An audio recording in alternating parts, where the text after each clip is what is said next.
বন্ধুরা, গাই আমি ক্লাবের কিচেনে সবাইকে স্বাগত জানিয়ে আমি আমার রেসিপি শুরু করছি। আমি আজকে দেখাবো চিংড়ি মাছ দিয়ে বাঁধাকপি।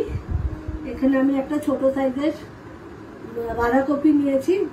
বাঁধাকপিটাকে আমি একটু ভারী মানে মোটা করেই কেটে একটু ভাপ দিয়ে ফেলে দিয়েছি। আর এখানে একটা আলু নিয়েছি, আলুটাও ভাপ দিয়ে ফেলেছি। আর 200 গ্রাম এখানে চিংড়ি মাছ নিয়েছি, এটাও ভালো করে ছাড়িয়ে ধুয়ে নিয়েছি ঠিক করে ভালো করে।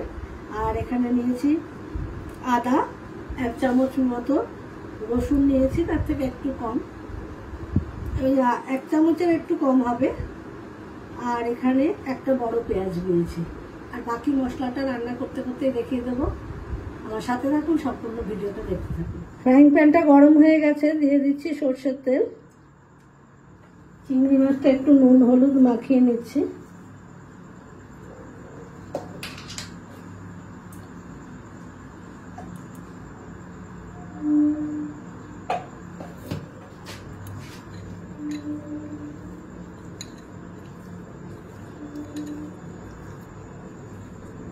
তেলটা কিন্তু আমার গরম হয়ে গেছে, এখন মাছগুলো একটু ছেড়ে দেব। আর চিংড়ি মাছ বেশি কড়া করে কেউ ভাজে না, সেটা আপনারা সকলেই জানেন, হালকা করে একটু ভেজে তুলে নেব। তেলটা গরম হয়ে গেছে, মাছগুলো ছেড়ে দিচ্ছি।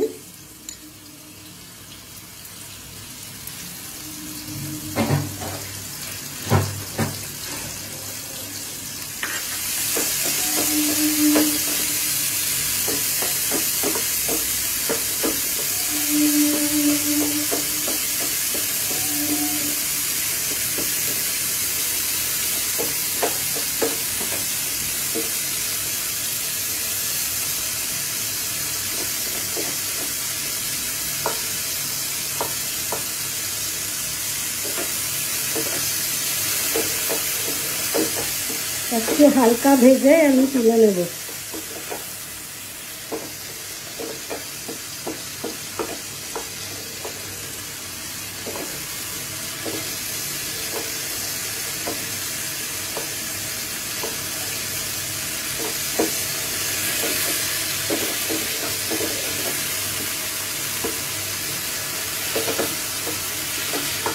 চিংড়ি মাছটা কিন্তু আমার ভাজা হয়ে গেছে, দেখুন হালকা ভেজেছি কিন্তু আমি এখন তুলে নিচ্ছি।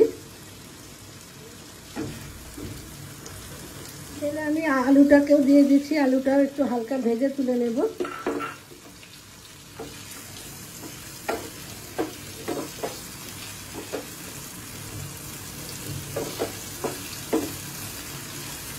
আলুটা ভাজা হয়ে গেছে, দেখুন ঠিক এরকম ভাজাটা হবে, আমি তুলে নিচ্ছি।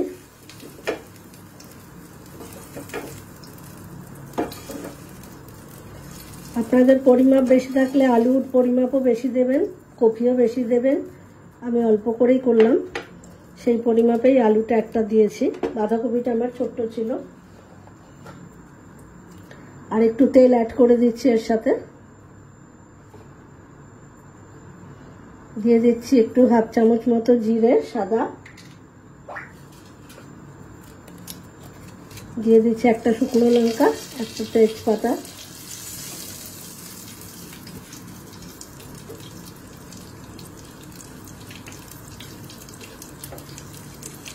লঙ্কাটাকে একটু লাল করে ভেজে নেব।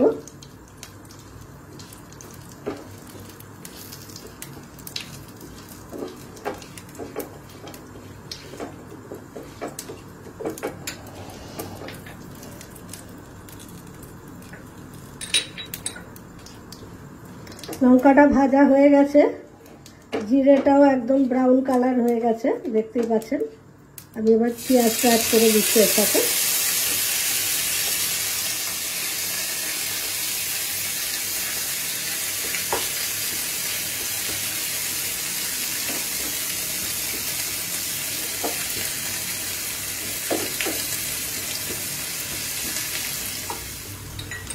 পেঁয়াজটা অর্ধেকের বেশি ভাজা হয়ে গেছে, আমি এটা এখন দিয়ে দিচ্ছি রসুন। এখানে আমি গ্রেট করা রসুন দিয়েছি, আপনারা চাইলে বাটাও দিতে পারেন। আদা আর রসুনটা আমি গ্রেট করে দিয়েছি। যেহেতু এটা বাঁধাকপি, ঝোলের কোনো ব্যাপার নাই, এটা গ্রেভি হবে না, সুতরাং গ্রেট করাটাই ভালো লাগবে।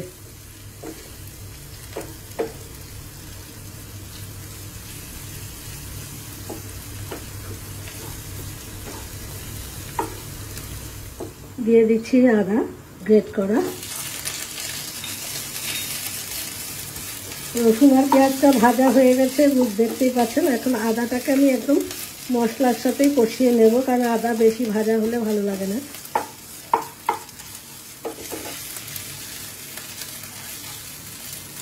একটু সামান্য জল দিচ্ছি।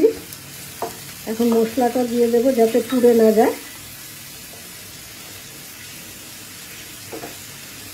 জলের মধ্যে গুঁড়ো মশলাটা দিলে আস্তে আস্তে কষানো যাবে, পুড়ে উঠবে না।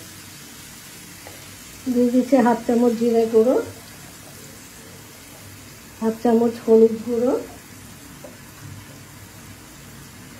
1 চামচ ধনে গুঁড়ো,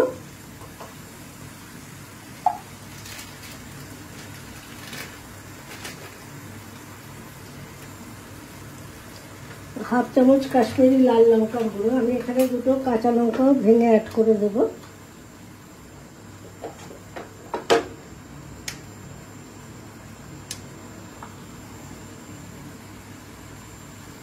দিয়ে দিচ্ছি স্বাদ মতো লবণ।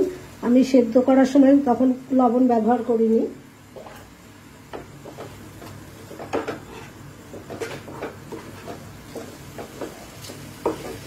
এবার মশলাটাকে ভালো করে কষিয়ে নেব।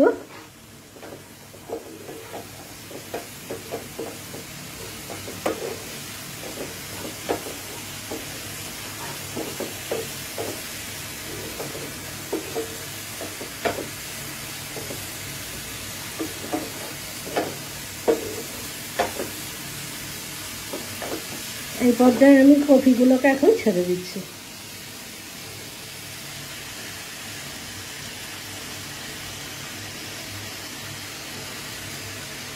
এবার কপির মধ্যে মশলাটাকে ভালো করে মিশিয়ে নিচ্ছি,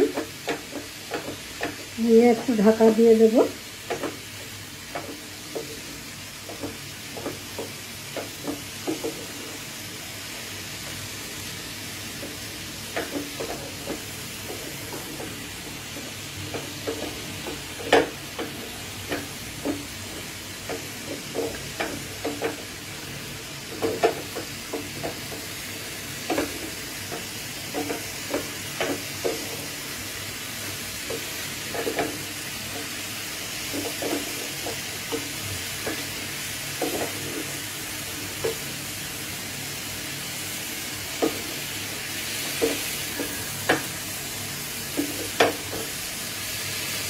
ভালো করে মশলাটাকে কপির গায়ে মিশিয়ে দিলাম। এখন একটু ঢাকা দিয়ে দিচ্ছি যাতে মশলাটা কপির মধ্যে ঠিক মতো প্রবেশ করে।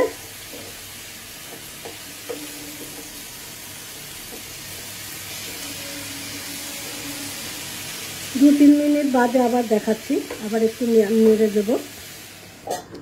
2 মিনিট বাদে আবার ঢাকনাটা খুলছি, আবার একটু নেড়ে দেব। এরকম নাড়াচাড়া করে করতে থাকবো 5-10 মিনিট, কারণ এটা জলটাও মজে যাবে আর এটা একটুখানি ভাজা ভাজা মতো হয়ে যাবে আর কি।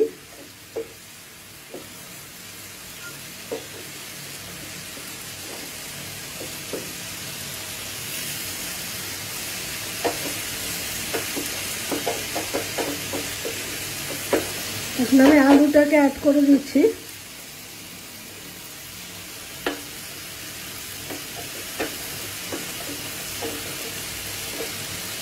আর একটু মিষ্টি দিয়ে দিচ্ছি।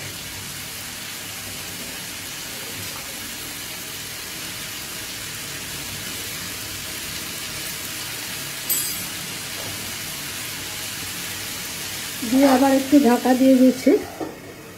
3 মিনিট বাদে আবার দেখাচ্ছি। আবার 3-4 মিনিট বাদে দেখাচ্ছি।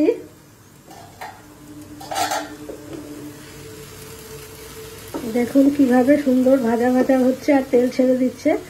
কারণ বাঁধাকপি থেকে যে জলটা বেরোয় সেটা কিন্তু মজে শুকিয়ে যাওয়ার সময় দিতে হবে, নাহলে কিন্তু খেতে টেস্ট হবে না। একটু জল জল অবস্থায় নামিয়ে নিলে কিন্তু একদম ভালো লাগবে না খেতে। এখন আমি এই পর্যায়ে মাছটা মিশিয়ে দিচ্ছি, চিংড়ি মাছটা।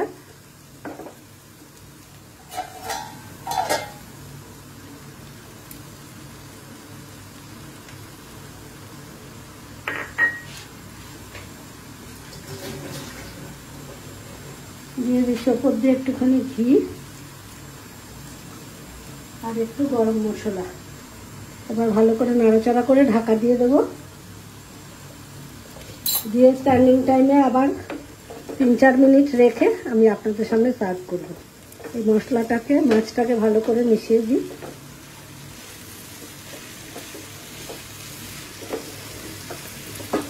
আমার চিংড়ি মাছ দিয়ে বাঁধাকপি একদম রেডি। দেখতেই পাচ্ছেন কি সুন্দর তেল ছেড়ে দিয়েছে, কড়ার মধ্যে কিন্তু একটুও লাগছে না। ঠিক এইরকমই কিন্তু নামাতে হবে তরকারিটা।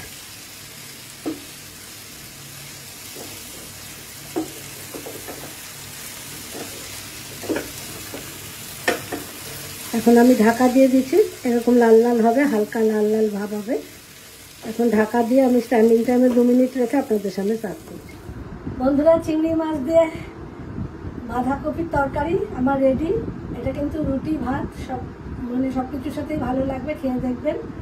আমি এর আগেও মাছের মাথা দিয়ে দেখিয়েছি, আরও অনেক আইটেম দেখিয়েছি বাঁধাকপি দিয়ে। এবার চিংড়ি মাছ দিয়ে দেখালাম। এটা কিরম লাগলো খেয়ে কমেন্ট বক্সে অবশ্যই জানাবেন কিন্তু আমাকে। আশা করি ভালো লাগবে। খেয়ে বানিয়ে খেয়ে দেখুন। আমি তো খাওয়াতে পারছি না, তো ভালো লাগলে কিন্তু চ্যানেলটা অবশ্যই সাবস্ক্রাইব করবেন। ভালো থাকবেন, সুস্থ থাকবেন, লাইক করবেন, বন্ধুদের মধ্যে শেয়ার করবেন। ভিডিওটা এখানে শেষ করছি। নেক্সট ভিডিও খুব শিগগিরই আবার দেখা হচ্ছে। ততক্ষণের জন্য বিদায়, টাটা।